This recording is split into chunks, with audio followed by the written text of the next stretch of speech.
It's time to tally two more top notch tackles to Tommy the Trysaver. It's also time to start harping on rugby.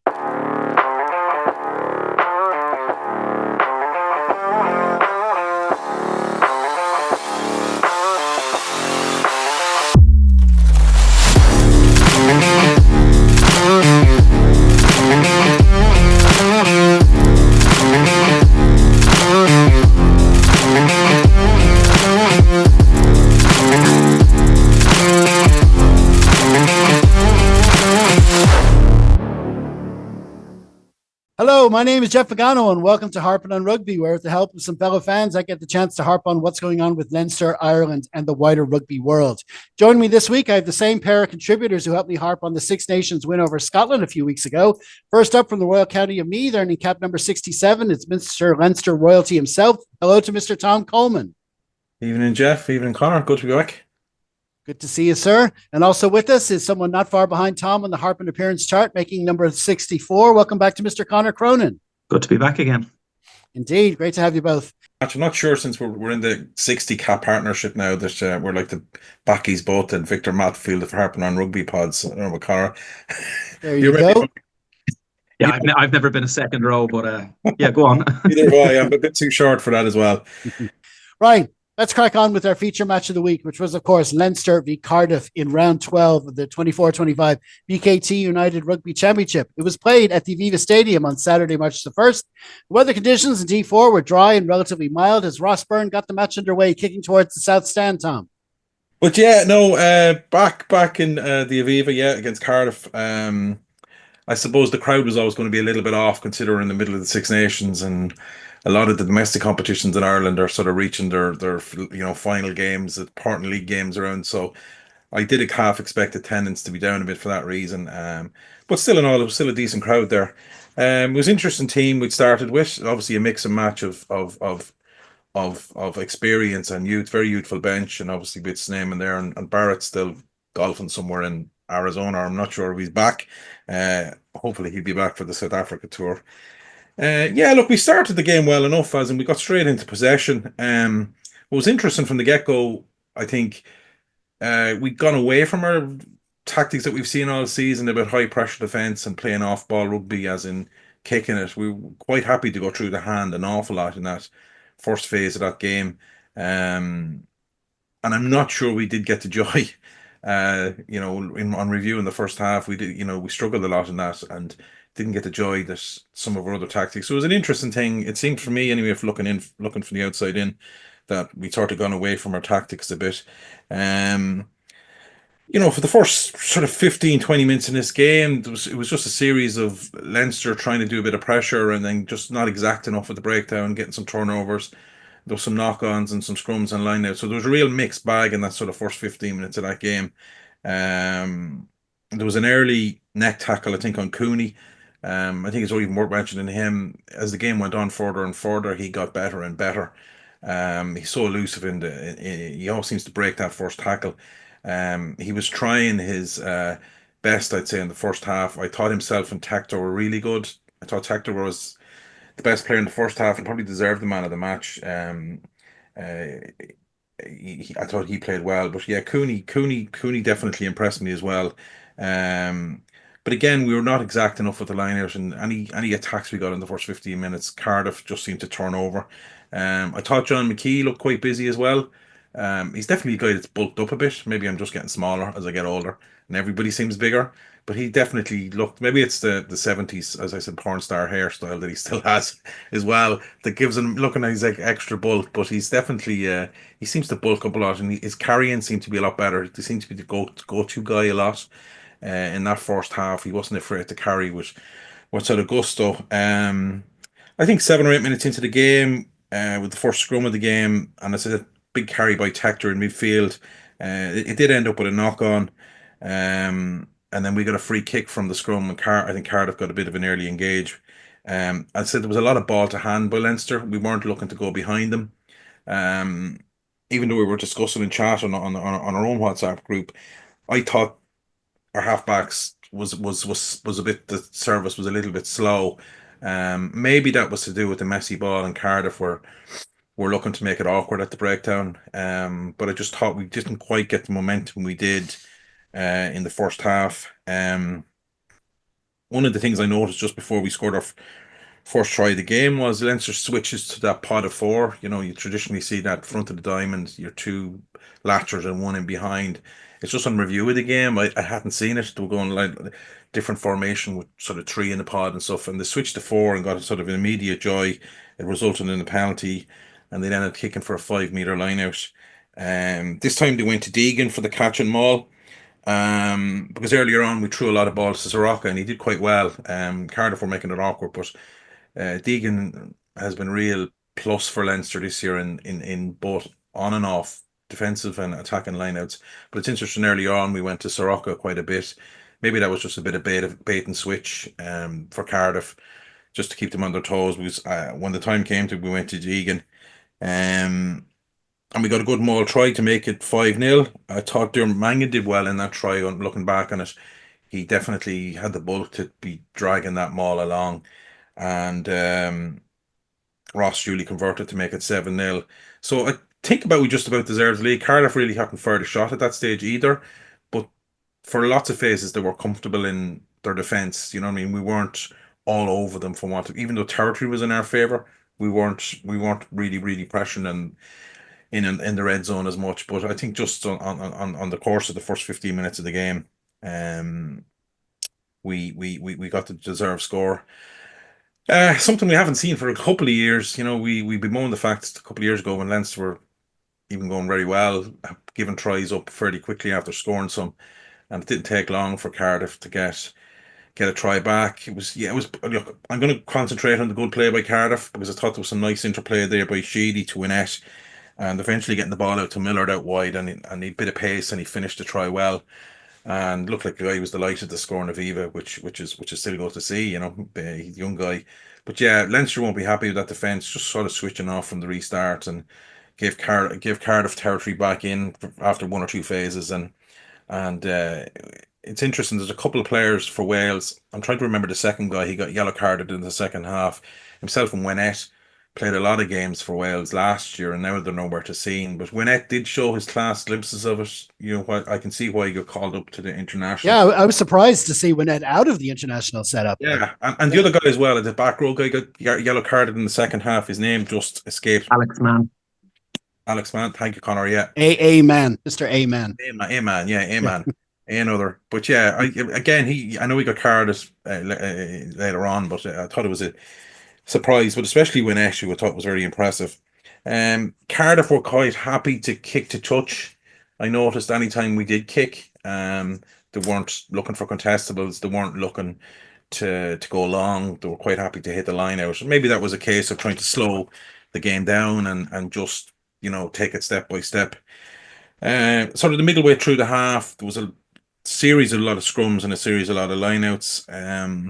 Slimani started to get the upper hand in the scrum, and I think it was the fourth or fifth scrum in. Eventually, that dominance from himself and Boyle came through, and we got a big penalty. And with a series of lineouts inside their 10 in 5 meters, but Cardiff were decent enough disrupt. But they were struggling with their exits as well because it was sort of coming back to them. Young Cooney got pinged in and gave them an easy release out of territory for, I think he was carrying and thought he was let go, and it sort of bolted back up again. So referee called the tackle complete, and that sort of got more exits for Cardiff. But from that, I think Sirocco stole the next line out. So Cardiff at that stage, the pressure was starting to build. I thought they were a bit more comfortable in the first 20, but the pressure did start to build, even though our play wasn't very conjoined up. I think a stat showed up on the screen at that stage, and it was saying it was 58 tackles to 15 against Leinster. Had only made 15 tackles in that game, which obviously backs up what we started to see on the pitch. From us, and though, I thought there was lots of slow ball. And going away from the tactics that we've seen a lot with here. Maybe that was the personnel. Obviously, it was the personnel. You know, it was a complete change. We had a very young bench as well when they come on. And the other interesting thing, even more so maybe than the slow ball, because like that can be a perception. you know, when you start looking for stuff in rugby and you're looking at slow ball, that's all you see. Do you know what I mean? You're confirming your own biases. But one thing we definitely went away from it was playing a lot more ball in hand, possession wise. It's gone away from, you know, from what we were doing all year about sort of in both our 22s, in both the opposition and our own 22, playing at a higher fast pace, and the middle section of the pitch, we're quite happy to go through a few phases and then sort of play territory. Um, but yeah, so the ref at that stage, I think they interject a few times as well, just about scrums were getting a little bit messy. Maybe Cardiff were trying to be cute with the space because the new Slimani was getting an edge there, and you know, it felt like he might lose patience with it. But then, surprisingly enough, it was Cardiff that got the next try. It was a poor enough exit by Jimmy O'Brien. I think we infringed offside at the line out from the next few phases. Cardiff, surprisingly, maybe not surprisingly, turned down a fairly relatively easy three. Um, but in fairness, it was the right call because Cardiff, you know, we spoke about going quick in opposition 22, and their pace of play upped a lot inside our 22, and it didn't take a whole lot for us to crack defensively for them to get in. And I think it was Thomas Young dotted down after several phases and got a good score to make it 7-12. Um, Cardiff started to kick a little bit better after that from the restart. Um, Again, there was a series of lineouts, but again, I felt the ball there was a lot of slow rucks from us that wasn't giving us the forward momentum that I thought we normally would get. I thought Porridge, Will Connors was a little bit quiet in that first half. I think he came to more of the fore in the second half as he started clearing out rucks. But Dermot Mangan, besides the maul, where he was good for the try. I thought he was a little bit quiet about imposing himself in the game, as was Deeney. So I think our front eight, you know, bar one or two, um, we just weren't getting the momentum and that sort of dominance of collision up front to really impose ourselves in the game. And I'm sure Conor will speak after half time. You know, I don't know if we've got hair dryers or if it's Leinster, it'll be one of those. What's the fancy one that guy owns? Dyson. Yeah. Dyson, yeah, Leinster will have Dyson hair dryers, I presume, at this stage. But just to fit the cliche, but they definitely came out different in the second half. Yeah, we'd have series of lineouts after that. I think McKee was held up at one stage, just near the edge where we would just nearly got over a little bit more patience. Um, it's interesting to see the amount of held up tries and held up, you know, even at our own level. I was coaching a game today and we were held up three times um, from inside in over the try line. So it's a lot more prevalent, and I suppose Yeah, your man Young, he did a yeah. spin when he got to the line, and I think I think we mentioned the last time the three was run, Ireland, Scotland. Caelan Doris is superb at doing that, yeah, and he got held up because he spun when he was facing the try line, and he ended up on his back. You know, yeah, he mistimed his yeah, spin. But yeah, a lot of them are doing that now, where they turn their back in at the last second and then spin out of it. Which it's harder to tackle a player, especially if you're going up high. So mhm. yeah, it's a tactic. I think a lot of teams will have to train and doing on the training ground, and certainly from my bit of coaching that I do, it's something we'll be looking at during the week about improving our red zone efficiency when you get in there. But yeah, a lot of tries. As I said, McKee was held up. They had the goal line drop out, and obviously Leinster used that as a sort of a starting point for attack. I think it came back to Deegan. He was able to carry it forward, and there was real injection of pace. It was the most injection of pace I'd seen in the first half from Leinster, where we went at uh, Cardiff, but they ended up getting a turnover ball, and I think it was from that. It was when the Tommy O'Brien made a massive tackle, um, and Deeney, I think, was pinged for not retreating from the subsequent kick, and just gave Cardiff some territory. Um, Cardiff then had a line out, um, went through plenty of phases, so it looked like they might be the one to get another score before half time. And then foolishly, the Cardiff loose head prop, I think it was a loose head prop, just blatantly in from the side in front of the referee. And it was just, you know, if you're the coach, it's a bit of a coach killer. You know what I mean? You're in their territory. The clock is heading towards sort of 60 seconds in the game, or 90 seconds of the game. And you can go into the dressing room at least 7-5 up, and just to give away a dumb penalty like that is a killer. Leinster went down the line, maybe 23, just outside the 22 meters, outside the 22. Um, got the line out, lovely long pass to Tector. There was some lovely interplay between, I think it was Deegan, Byrne, and Jimmy O'Brien. And we spoke about that pace in the game, Leinster getting into that 22, and just that injection of pace and of urgency. And, you know, looking back at the try again yesterday, it was just how quick they were folding back, just a lot quicker than Cardiff. And Cardiff really never got round quick enough. And it was a good try. And Ross kicked it, very decent conversion to take it 14-12 at half time. Yeah, it's surprising from just in the summary of the half. I'd say it was a bit of a mixed bag for me. Maybe that was a lack of cohesion. But a lot of these players have played at this period of game now, so I know there's been some interchange of personnel. And I presume it's a little bit awkward as well with guys coming in and out of Irish camp and back and released, and just getting that cohesion of training during the week. Maybe that has a lot to do to, you know, a lot of issue why the first half was a bit scratchy. You know, I think obviously even Cooney was called into Irish camp at one stage just as one of those young guys coming up, and obviously Boyle was there as well and in and out. So yeah, the series of players. But I thought the two players worth mentioning for the first half was definitely our centres, Tector and Cooney. Really impressive, lovely balance between them. Tector's reinvented himself as a 12. Um, yeah, I would never have guessed he would sort of become that sort of 12 that he is, and I'm sure Conor will touch on his try in the second half. Um, but definitely very, very impressive to him, because he's got that distribution skills as well because of a 10 all his career.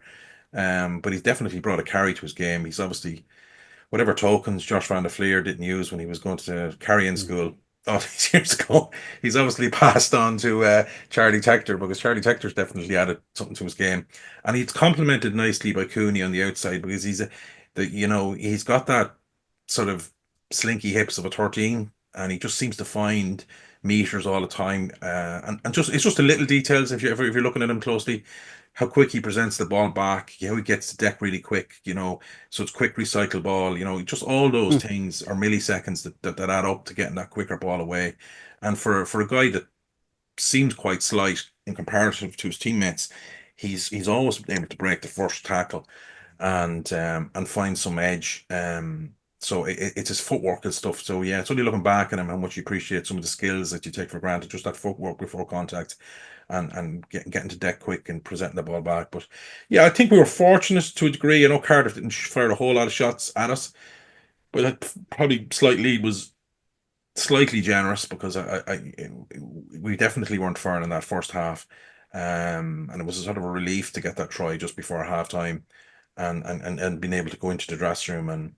But even at that, I wasn't quite sure. I knew we had some experience in Sneeman coming off the bench second half, but it was still a very youthful bench with some AIL guys like Ivan Soroka coming on.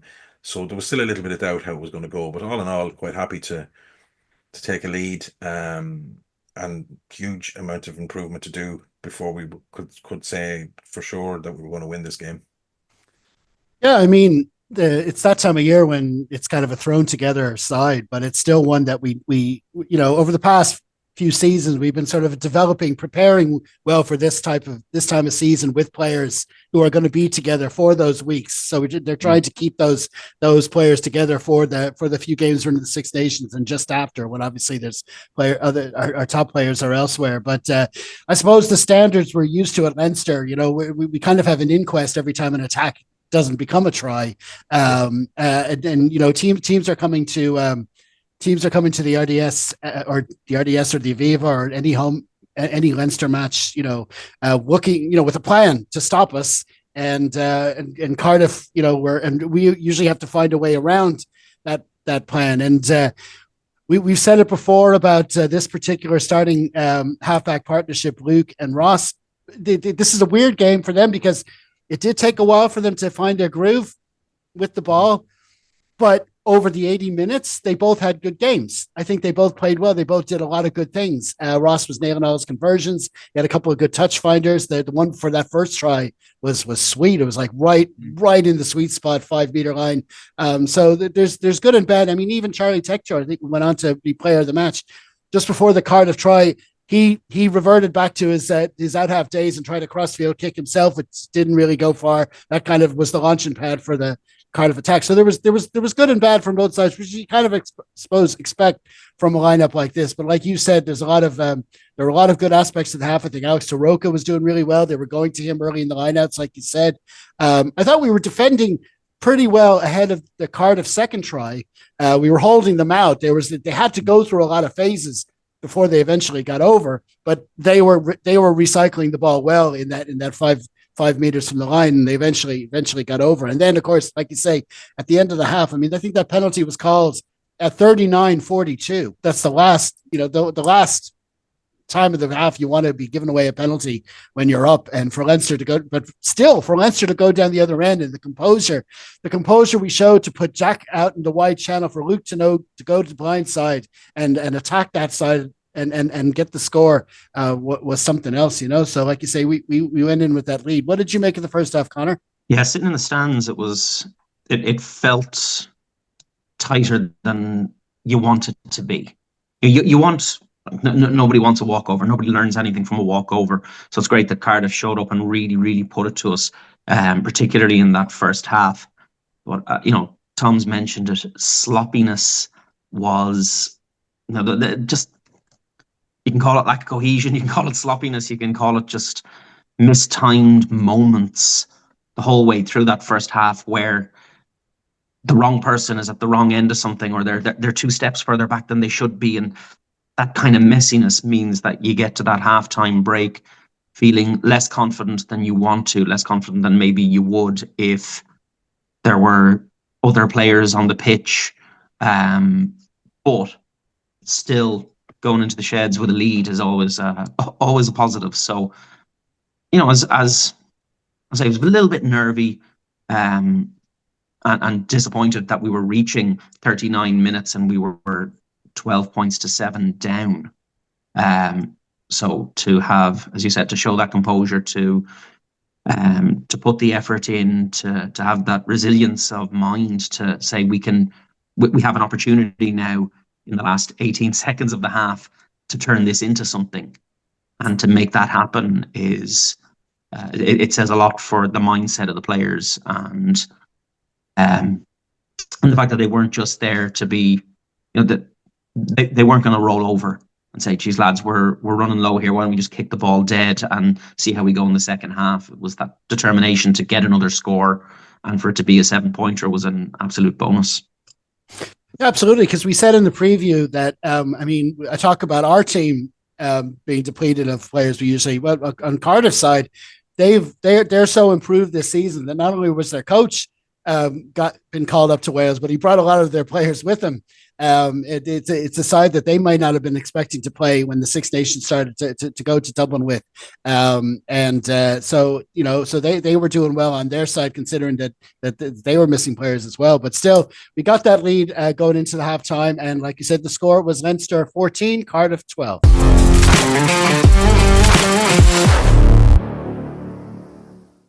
Well, before we return to the pod, first a little reminder of all the different places you'll find us in the Ruggersphere, like our YouTube channel, where we post extra clips, including this week, when we look over the overall experience for Leinster fans on match days. To get access to all our latest content, as well as our presence on all the different social media platforms, you can bookmark us at linktree/Harpin On Rugby. We do most of our social media on Blue Sky, so do follow us there if you can. And please be sure to comment, like, share, and subscribe as needed. Now, back at the Aviva Stadium, we had some changes at halftime with a certain Mr. R.H. Snyman coming on for Diarmuid Mangan, while for Cardiff, there was a switch around in their backline with Cam Winnett going off and Tinius De Beer coming on to take over from Callum Sheedy at 10. And it was De Beer himself getting the second half underway, Conor. Yeah, look, and we took the kick off and cleared it. But Cardiff were still showing some of that same intensity and desire that they'd had in the first half, that want to score. I think we get lucky off the first line out in the second half that the Cardiff lads rucked a little bit too far over and just left the ball sitting out the back for us to get a turnover.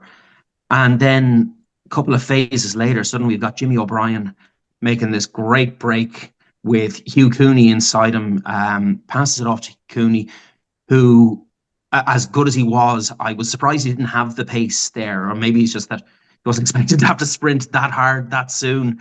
So he doesn't quite make it to the line. He gets dragged down at about 5 meters, with McGrath going in to ruck over and Jimmy O'Brien playing scrum half. And as Jimmy goes to snipe around the edge, it's Alex Mann, who we mentioned from the first half, is coming at O'Brien from an offside position. The subsequent play leads to nothing, and Piardi, in a very decisive moment, which I was happy to see, considering something else I'm going to comment on in a little while from him, but in a very decisive moment says, "You're coming from an offside position. That's absolutely cynical. Good luck and off you go." I'm so surprised at it, partly because when it happened in the stadium, I didn't even realise. He was gone. As we get into what would then be a tap and go from 5 meters out. I think that there were people, when I looked afterwards, people saying, "Oh, should that have been a penalty try or anything?" I think when you look, enough players had got back to create cover.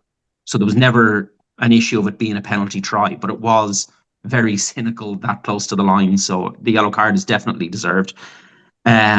We go to tap and go, and then it only takes 2 phases.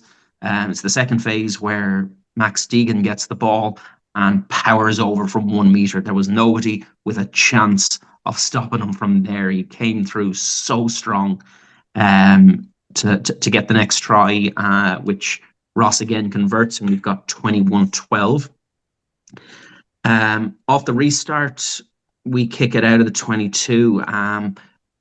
Cardiff tried to run it back, and it was great to see that. I know I know Tom was suggesting maybe we weren't playing our attacking game the same, but we were definitely playing our defensive game the same, because the entire time Cardiff are just being shoved backwards and backwards, and gains are, no net gains, small gains in a moment, but that's only after you've lost 4 meters already to get 3 of them back.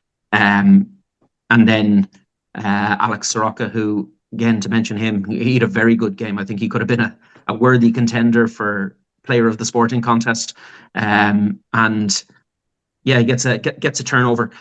At the line out, we were sloppy. And again, I use that word about the first half, and it happens a bit more later in the second half. We end up conceding ground before we go off our feet to give away a penalty.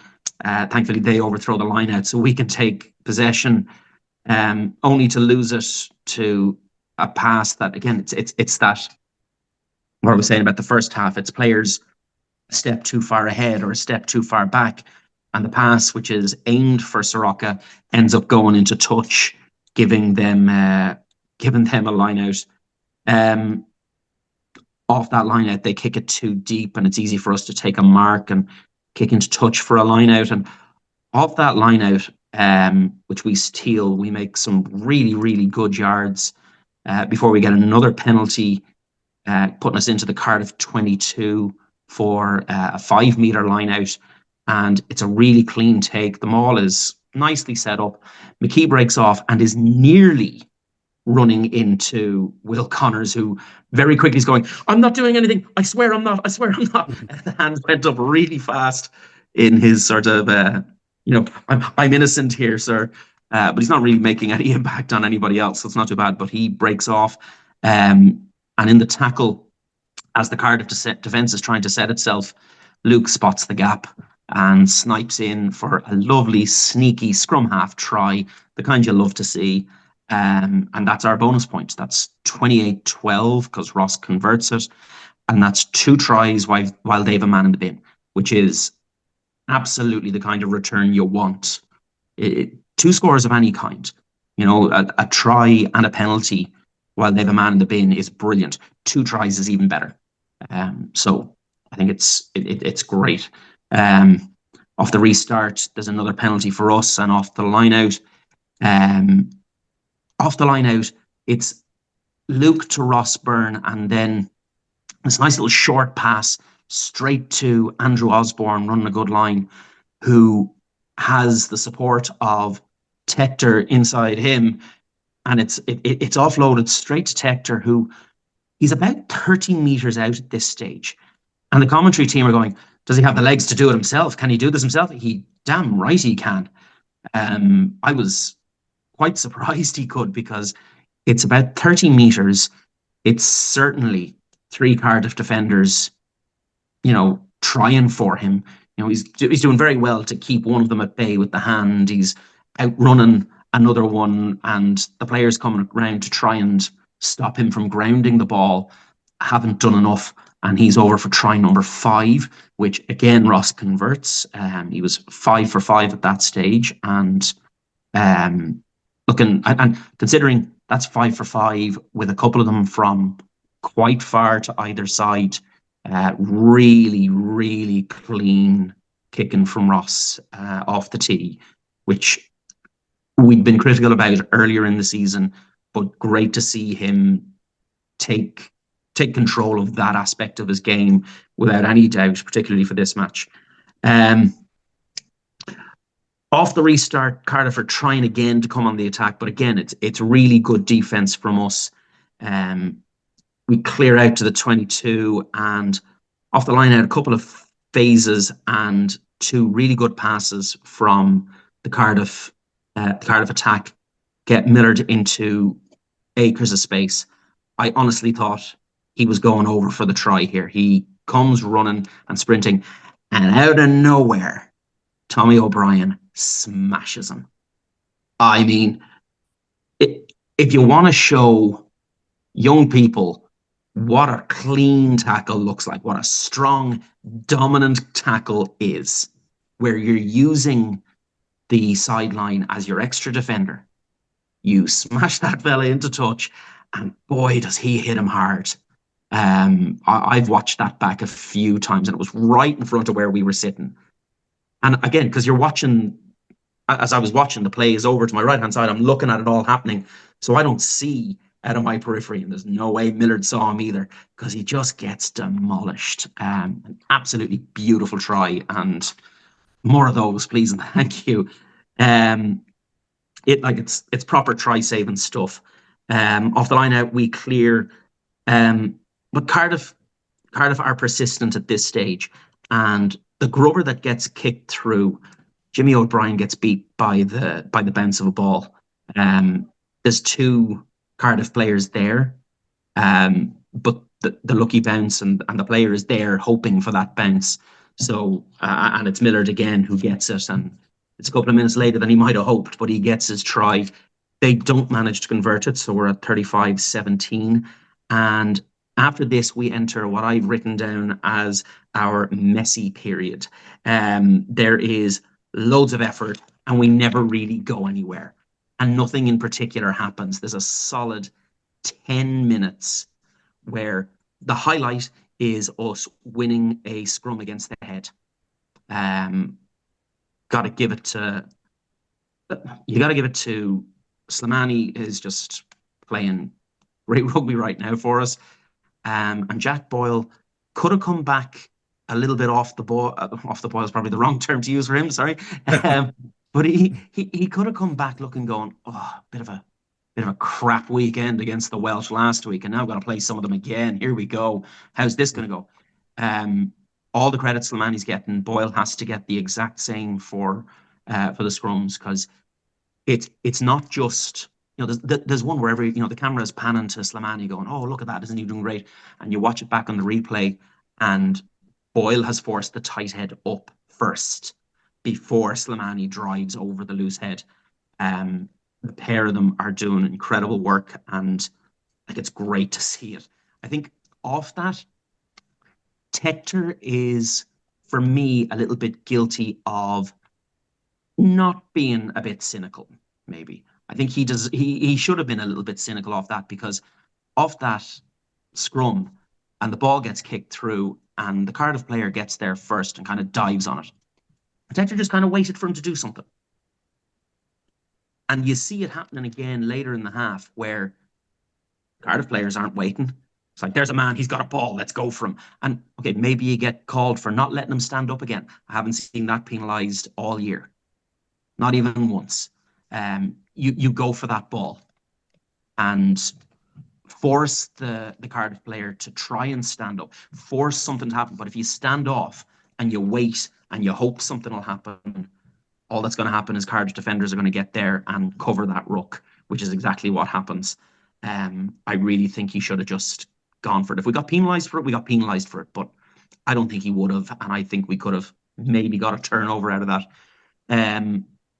The other highlight for me from that messy chunk of time, we get a bit of kick tennis sort of happening, but when it gets to Ross, he is just outside his own 22. I'd say if he's 5 meters from the touchline, that's about it.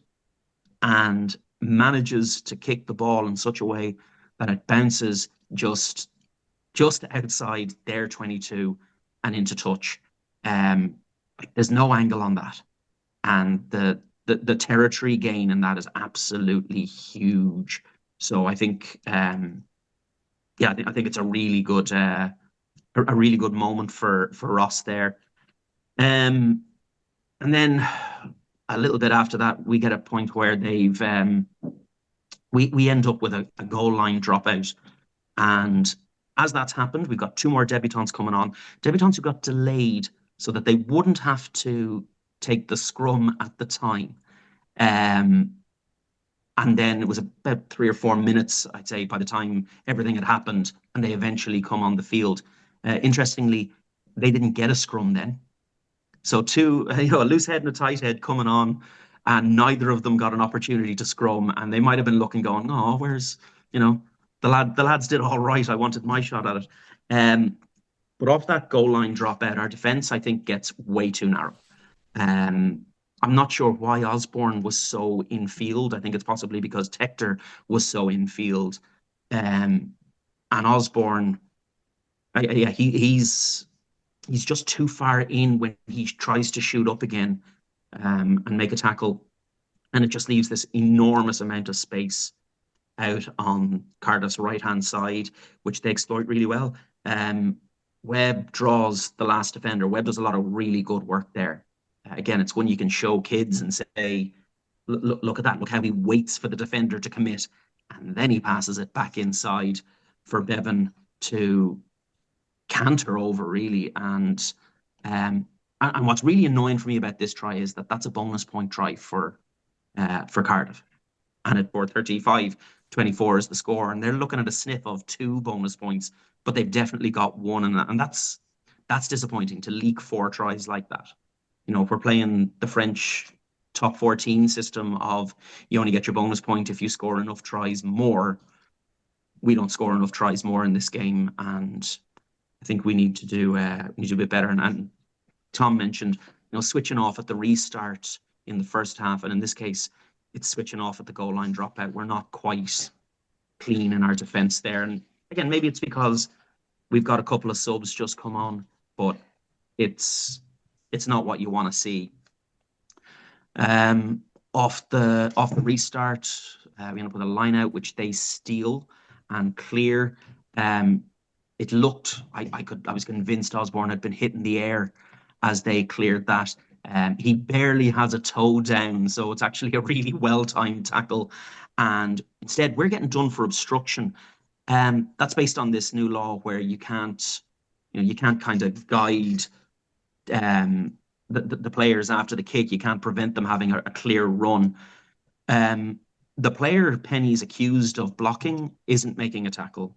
He's not really impacted in any way. I think it's a little bit of a tough call on Penny. Look, they get the penalty anyway. They get a line out. We steal it and kick it on. They knock it on, and not long after that knock on, it's played on. The scrum never happens, and then suddenly they're kicking it out on the full.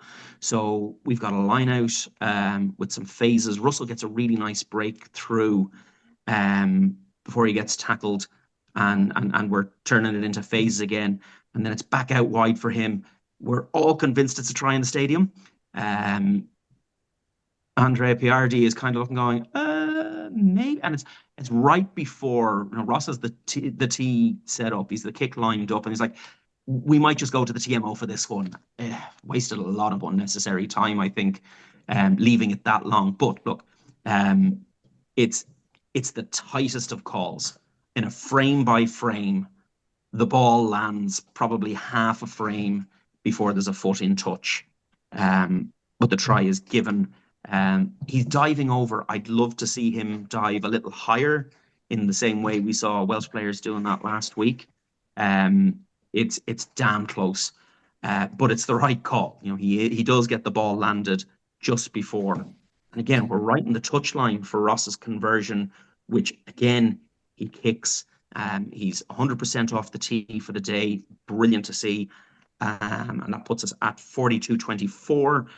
And I think there was intent to go for try number 7, but nothing really happens in the remaining sort of 4 minutes at that stage. The game fizzles out for that being our final score, 42-24. Yeah, I mean, we basically worked out, I suppose, what we needed to do in the second half, and things went a lot better, and we worked that yellow card really well. We needed to put up some points when that happened, and when it happened, this was the first game I think in years I've been to as an actual fan. Brought my daughter to a game. It wasn't in the media box this time. In the media box, they kind of frown upon you shouting at the game, so I don't generally do that. But I am a shouter by nature. I do it at the telly all the time when I'm watching. And so this time I was going to make sure I did. And when that particularly happened, I actually let out this scream, that's a yellow ref. My daughter beside me was like, Dad, shut up. But thankfully it was a yellow, so I was justified. But I think it was a clean break. And if you foul in that situation, I mean, that's what the yellow is supposed to be for. But then we did benefit off it. Two really good tries. That Tekkers try, the space was there. He found it with a good line. We saw a try. We saw McKee held up earlier on, but of course the defenders are prepared to hold someone up in that situation. When it's a break from the 22, it's a different story. You're not really in a body position but he got through 3 of them anyway, got it down, found himself, was able to plant it down. A brilliant finish. It was interesting what you noticed about the contrast in between them and us when it came to chasing, because there was a contrast the other way. I noticed with the 5 meter tap and goes.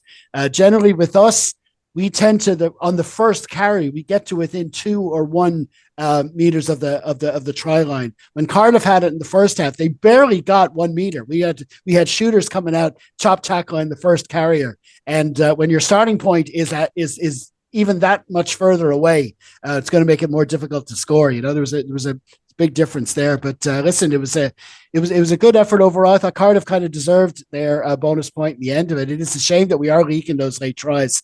But it was a kind of result considering the team we had. I suppose we wanted in the end. You can probably forgive leaking late tries if you avoid leaking early ones first. True, there is that, absolutely. What'd you make of that second half, Tom? Yeah, I think just my issue with the first half, with traditional game, as in the traditional game we've been playing under Nienbar, we sort of went away from it. It was only looking back in the second time, Leinster lacked a lot of what I call heavy ball carriers to implement that game plan. I think John McKee was probably the most effective of the pack. Max Deegan's a better guy out on the edge, so we just didn't have the personnel to carry off that game plan about trying to keep the ball in hand. That first half against Cardiff, we kept the ball in hand, and we did the most possession all season in a half, besides the second half against Bath, which was like 71% possession. This was the highest, so the tactic was about keeping the ball in hand. But that's why I thought it didn't quite come off, because we had the personnel. So it was an interesting one, and why we maybe didn't go to the air a little bit with Tommy O'Brien's pace and stuff like that. But definitely things changed in the second half. Bringing Snyman on is another focal point for carrying. He's not necessarily the most destructive carrier as in power wise, but he just sucks in so many defenders. and is able to get those sort of loopy passes away. So we had a little bit of a focal point for carrying out even though in the second half the possession stats was down around low 50s, so back to sort of traditional area of where we've been all season. So yeah, it was interesting to see how the game developed. Definitely, Leinster were absolutely clinical when Cardiff got the yellow card, um, and but the signs, even though it was a scratchy first half that I mentioned in the last 10 minutes, the tackle stats were there. I think I mentioned it at the time, whenever it was 56-16 or something. That's ultimately going to tell.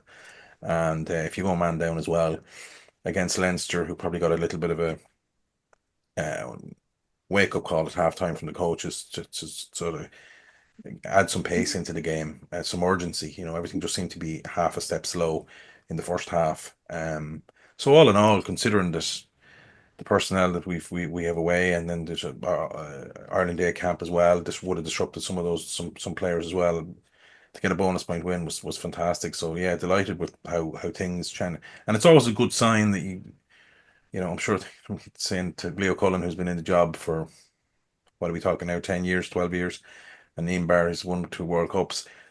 That's why you pay these guys to work things out at half time and sort it out. And that's where they're invaluable. That's what the coaches earned their crust, that we spotted whatever issues and changes they needed to do in the second half for the second half and did it. That's just down to good coaching. And probably a Cardiff team that probably tiredness started to kick in. And but yeah, absolutely great win in the end. Yep. And like we say, the final score was Leinster 42, Cardiff 24.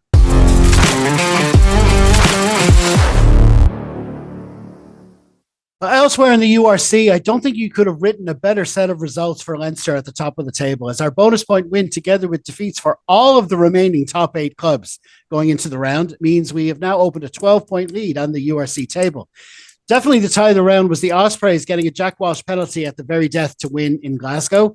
As for the other Irish provinces, Munster shipped a disappointing loss at home to Edinburgh and Cork, but there was better news for Ulster and Connacht, who registered home wins, which means both remain in playoff contention, as do Zebra, who may be 15th, but after their 5th win of the season, they are just 4 points off that 8th spot. Then in the Women's Celtic Challenge, the Wolfhounds pulled closer to the title with a convincing 48-17 win at Gwalia Lightning, although the other Irish side, Covers, can still pip them in the final week thanks to an even more convincing 60-18 triumph in the Scottish capital.